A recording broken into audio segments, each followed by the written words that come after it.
دو بندے ایسے تھے صحابہ میں جن کو حضرت عمر اٹھ کے ملتے تھے، اور جب یہ دو لوگ آتے تھے تو عمر اپنی جگہ پہ بٹھاتے، ایک حضرت خباب اور دوسرے سیدنا بلال۔ فرماتے تھے انہوں نے تکلیفیں سہی ہیں دین کے لیے۔ حضرت خباب لوہے کا کام کرتے تھے، ان کی مالکن عمار بڑی سخت عورت تھی، لوہے کا کام کرتے تھے۔ حضور صلی اللہ علیہ وسلم کا کلمہ پڑھ گئے۔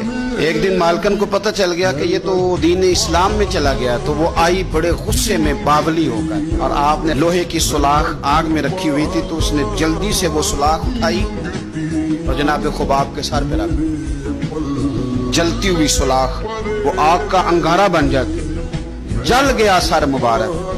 بڑی تکلیف میں آئے میرے رسول پاک صلی اللہ علیہ وسلم کے حضور، عرض کی حضور میں تکلیف میں ہوں، میرے لیے دعا فرمائیں۔ حضور نے کیا جملے کہے، قربان جائیں مدینے والے کی دعاؤں پر۔ حضور کی دعا